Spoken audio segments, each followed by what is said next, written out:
Videli ste na početku, moj današnji gost je novinar i ratni vojni izveštač Aljoša Milenković. Dobar dan još jednom, gospodine Milenkoviću. Pre nego se osvrnemo na tu najnoviju vest koja se tiče dešavanja u Ukrajini, moramo se osvrnuti na ono što je, čini se danas, centralna vest u svim svetskim medijima, teroristički napad koji se dogodio juče na jednoj plaži u Sidneju. Kako vi gledate na to što se dogodilo?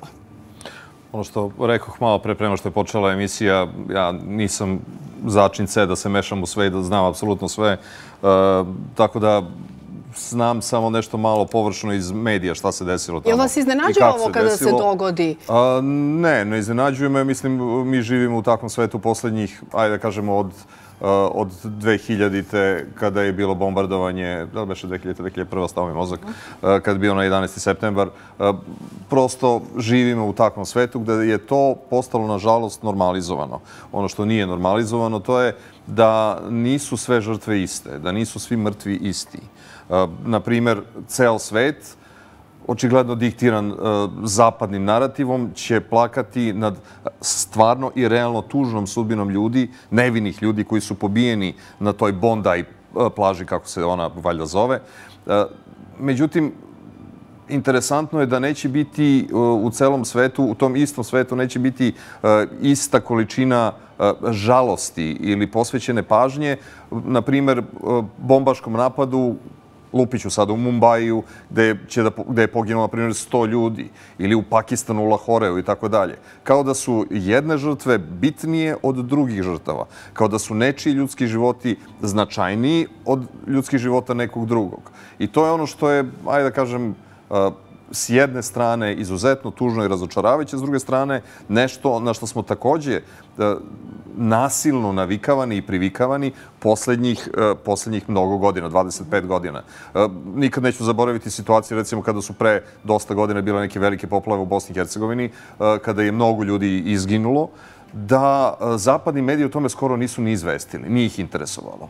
Jako brzo posle toga bile su neke poplave, čini mi se u Francuskoj, gde je bio valjda jedan poginuli, gde su svi ti zapadni mediji to držali kao glavnu vest, udarnu vest. Samo pokazuje, da kažem, koliko je generalno licemerje, ajde da kažemo, tog zapadnog sveta i njihovog načina poimanja tragedija, šta su tragedije, a šta nisu tragedije. Da, i ko su žrtve, a ko nisu. Svakako ćemo mi uskoro imati i uživo uključenje novinarke Tatjane Ostojić iz Melbourna, pa ćemo sa njom porazgovarati o najnovijim informacijama koje se tiču zapravo ovog događaja. Povod zbog kojeg ste vi tu, eto ta vest koja je također juče nekako bila centralno do ove vesti, jeste da Ukrajina odustaje od članstva u NATO-u. Šta to treba da znači? Čitala sam neke analize i sada već i ti naslovi koji su izvučeni, upravo i ono što sam ja izgovorila na početku. Hoće li to okončati rat u Ukrajini? Je li prerano sada uopšte davati takve kvalifikacije, a s druge strane šta može da nam govori ova odluka? To je očekivano, ako ćemo iskreno. To je očekivano. Mislim, uz dužno poštovanje, ali ko je Ukrajina? Ko je Vladimir Zelenski? Ko su ovi ljudi koji stoje iza njega? Merz, Macron i... To su ljudi realno bez ikakvih moći. To su ljudi koji samo izvršavaju ono što im se kaže da treba da se uradi i kako treba da se uradi. Tako da Ukrajina, vođena Zelenskim, realno nema snage da se sama, bez recimo podrške Sjedinjenih Američkih Država, bori protiv Rusije, da ratuje protiv Rusije. I ako iz Sjedinjenih Američkih Država, kao što je u vreme administracije Bajdena bilo rečeno, morate da se borite protiv Rusije i do posljednjeg Ukrajinca, ako treba, Ukrajina, odnosno rukovodstvo pod, naravno, Vladimirom Zelenskim, je reklo, važi, u redu, borit ćemo se do posljednjeg Ukrajinca protiv Rusije, nikakav problem, jer ste vi to od nas tražili, vi samo nama šaljite novac. Tako je sada stiglo od administracije Donalda Trumpa, vi morate da prestanete da se borite. Sad, to u ogromnoj meri narušava tokove, mogu čak reći ilegalne tokove novca. Presipanje novca iz džepova poreskih obveznika Sjedinjenih Američkih Država, Evropske unije, u privatne džepove, ne samo ukrajinskih oligarha i nazovi političara, već i mnogih oligarha koji su na zapadu. Iako, naravno, zapadnjaci ne vole da se za njihove tajkune i oligarhi kaže da su oligarsi. Oligarsi su samo oni u Rusiji. Oni su loši i zli. A ovi na zapadu, oni su super i dobri. Tako da, s te tačke gledišta, očigledno je stigla direktiva od Donalda Trumpa, vi morate sa time da prestanete ili mi zavrćemo slavinu ovde, zavrćemo slavinu tamo ili krećemo da vam otvaramo raznorazne afere. Zato što svaki od tih lidera ili nazovi lidera, svaki od njih je pun krcat raznoraznih, što privatnih afera, što afera koje su vezane sa raznoraznim čudnim poslovnim aranžmanima. Nemojmo nikad zaboraviti priču oko Ursule von der Leyen i njenih aktivnosti sa, mislim da je 6 milijardi evra vredan dogovor sa Pfizerom oko vakcina, koji se nekako konstantno drži u fioci i izvući će se ako je potrebno da se nešto protiv nje uradi. Slična situacija je bila sa Angelom Merkel. Ali vidimo i Mogherini sada kako je optužena. Zato što je verovatno rešila da izađe iz te utabane trase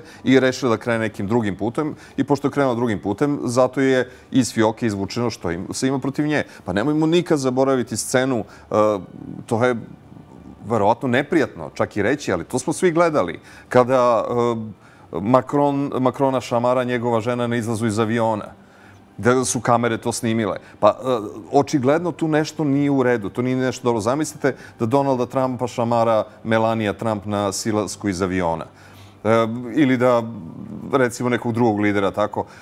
Samo pokazuje da ti ljudi očigledno su tu i na tim mestima zbog toga što imaju zadatak da ispunjavaju određene direktive. Sada je stigla direktiva iz Vašingtona da se završi sa ovom pričom. Ali tu je sad jedna jako interesantna stvar. Grupa koja je, kažem, na čelu, nazovimo to tako, Evropske unije, njoj ne odgovara da se završi ovaj rat. I to je ono interesantno što i Trump isto govori i njegovo okruženje. Da Evropska unija ne želi da se završi rat. Gurnimo na stranu šta Rusija priča oko toga. U ovom trenutku je bitno ono šta Zapad hoće i šta Zapad priča. I nekako se vidi nova raspodela snaga u svetu iako se nije desila neka nova Jalta. Da li će se ta neka nova Jalta desiti ili ne, ili se ona već desila u nekom virtualnom obliku, a da mi to ne znamo, može biti. Da vidimo da su se definisala 3 centra moći koji hoće da preurede svet i koji su, čini se dogovorili kako će svet da se podeli. A to su Peking, Moskva, Vašington. I da su te 3 tačke shvatile da je Evropa u celoj toj priči nepotrebna, da je 5. točak. Iako je, da kažem, 4. tačka, Evropa na način Evropske unije. I nekako svi, na prvo mjesto, kažem, Sjedinjene Američke Države, trenutna administracija i Rusija zajedno rade na tome da se Evropska unija na način koji sada postoji ili rasformira ili da se preuredi. I interesantno je da imaju mnogo saveznika unutar same Evropske unije, jer vidimo da je sve veći broj država unutar Evropske unije izuzetno nezadovoljan celom pričom. I da, ajde kažemo, iz godine u godinu taj broj država raste. Češka je najnoviji primer, da su oni pridružili celoj toj priči. Imamo situaciju sa Slovačkom, imamo situaciju sa Mađarskom i evo nemojmo zaboraviti Bugarsku. Da Bugarska, koja je trebala sada 1. januara 2026. da uvede evro, danas njihovi poslanici odlučuju o tome da odlože uvođenje evra pošto je pala vlada prethodnog petka. I to su stvari koje vrlo urušavaju celu priču.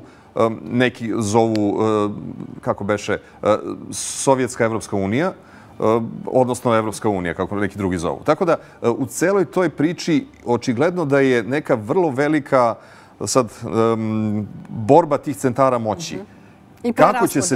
Kako će se to završiti u ovom trenutku ne znamo, ali je očigledno da se to dešava, a sve ovo ostalo je samo posledica, uključujući i potencijalni završetak rata u Ukrajini, uključujući sve ono što se dešava oko Irana, oko Severne Koreje, oko Izraela. To su sve stvari koje su, da kažemo, samo posledica. Ako se završi ovo što je početo, očigledno, da se radi tokom narednih 1-2 dana, to je, ajde da kažemo, živećemo u jednom potpuno drugačijem svetu nego što je sada, mnogo izmenjenom svetu i mislim da u stilu, mislim da beše David Chamberlain 39. ili 40. početkom kad je sleteo nazad u London sa parčetom papira posle dogovora sa Hitlerom i rekao biće ovo mir, peace in our time, mir za naših života. Možda bude mir za naših života. Ali ekipa koja u ovom trenutku vodi Evropsku uniju i oni koji ih podržavaju iza kulisa, koji su izuzetno moćni, oni namerno odugovlače bilo kakav dogovor oko Ukrajine i svega ostalog zato što hoće da sačekaju da prođu 2 godine Donalda još Trumpa koliko su ostale tamo u Americi i da onda on bude zamenjen nekim novim Barackom Huseinom Obamom, nekim novim Joe Bidenom, da bi mogli da nastave sa svim onim što su radili do tada, do dolaska Trumpa. Može li se odugovlačiti još 2 godine ako imamo sada recimo ove najnovije informacije, jer rekao ste to je signal iz Vašingtona, s druge strane mi, bar nisam ispratila kako je reagovala ruska strana na tu odluku Oni su se složili. Najinteresantniji je bio komentar ruske strane pre nekoliko dana na novo objavljenu strategiju Sjedinjenih Američkih Država, kada su, jer Amerika svaki, mislim, godinu 2 dana objavljuje, ili svaka nova administracija objavljuje njihove definisane ciljeve spoljne politike u narednih, ne znam, godinu, 2, 4 godine i tako dalje. Ta nova strategija Vašingtona je prvi put posle mnogo decenija pozdravljena iz Moskve bila. To se u potpunosti slažemo sa vama i vaši ciljevi su potpuno legitimni i nisu usmereni protiv Ruske federacije. Što samo pokazuje da oni rade, neću reći unisono, već da tu postoje neki stepen razumevanja i dogovora između njih. Kina u ovom trenutku se drži, neću reći, po strani, ali se čini da je sa Kinom dogovor postignut. Jer bili su 1 na 1 susreti i Xi Jinping Donald Trump i Xi Jinping Vladimir Putin i Vladimir Putin Donald Trump. Znači, sva ta 3 najbitnija čoveka su se već do sada sretala i dogovarala, mi ne znamo o čemu. To možda vjerojatno samo tabloidi znaju, pošto oni znaju sve i ko je šta rekao i kako je rekao i tako dalje. Tako da mi ne znamo o čemu su oni dogovarali, pretpostavljamo... Pitanje je da li ćemo saznati? Pa samo čitajte tabloide, oni znaju sve. Oni znaju sve, da. Evo jedan od naslova, kad već govorimo o naslovima, zapravo nije tabloid, ali zanimljiv naslov, kaže Zelenski spremio pasoše za Bežaniju. Izdata mu dokument u Velikoj Britaniji, Izraelu i na Bahamima. Mislim da je to informacija koja je objavljena, nemamo 100% sigurne podatke da to jeste tako, cirkuliše na društvenim mrežama u Ukrajini, gde su navodno prikazane fotografije pasoša Zelenskog, Jermaka i zaboravio sam ovog trećeg što je pobegao u poslednjem trenutku pre hapšenja iz Kijeva pre nekoliko nedelja, da su, eto, pasoši, nemamo nikakvih podataka da to jeste tačno. Možda je samo još jedna dezinformacija, jer, kao što rekao na početku, za svakog od tih nazovi lidera ove više instance imaju u fioci gomilu kompromitujućeg materijala. Ukoliko se ne budu ponašali kako treba, krenut će da se vadi jedan po jedan. NABU je agencija za borbu protiv korupcije u Ukrajini. Oni su pod direktnom kontrolom Vašingtona. Pod njihovom direktnom kontrolom su upali i u Jermakov stan i pretresli ga. Direktno su podneli optužni nalog protiv desne ruke, stalno mu zaboravim, pošto je jako čudno mi je prezime, zaboravim mu prezime, na M. Pobegao je, skoro to je pobegao u Izrael, naravno, preko Turske. Generalno, kad god se nešto desi, hoće da se stavi do znanja, u ovom slučaju Zelenskom, slušaj, mi imamo o tebi gomilu stvari. Budi dobar i slušaj šta ti kažemo. Inače, vidi šta se desilo sa Jermakom, vidi šta se desilo s ovim, vidi šta se desilo s ovim i o tebi možemo da krenemo da objavljamo. To je tvoj kolaps, to je tvoj kraj. Nije li svojevrsno upozorenje bio i onaj susret Trumpa i Zelenskog koji je u određenim momentima sam razgovor bilo i neprijatno gledati iz pozicije Zelenskog? Trump je veliki šoumen i veliki glumac. Ne treba mu uvek verovati. Kada nešto kaže, kao i svaki političar kad nešto kaže, političar vam kaže dobar dan, vi kažete samo časak, otvorite prozor da vidite je li napolju dan ili nije dan. Da li je mrak ili je jutro. Tako da i on dosta često namerno koristi tako neke stvari da bi postigao određeni efekat u javnosti. Šta se stvarno i realno dešava iza, to mi realno ne znamo. Pa nikad nemamo zaboraviti u njegovom prvom mandatu kako je on držao, i to je otvorena priča posle toga, određene ljude je držao na nekim sastancima, namerno je samo zbog toga što su ti ljudi, bez obzira što su bili apsolutno nekompetentni, bili izuzetno preteći, na primjer, prema onoj drugoj strani, jer ljudi su se ova druga strana se plašila tih ljudi i onda iz tih razloga su bili spremni da popuštaju mnogo više. Tako da to je sve jedna velika igra. Nemojmo zaboraviti da je Trump imao onaj čuveni reality show, Pripravnik, gde je on otpuštao ljude. Još jednom, čovek je showman, čovek mnogo vodi računa o medijima i o tome kako se i šta percipira što se tiče njegovih akcija. Tako da i oko toga je isto pitanje šta je tu stvarno bilo i kako je tu stvarno bilo. Ali fakat jeste jedan.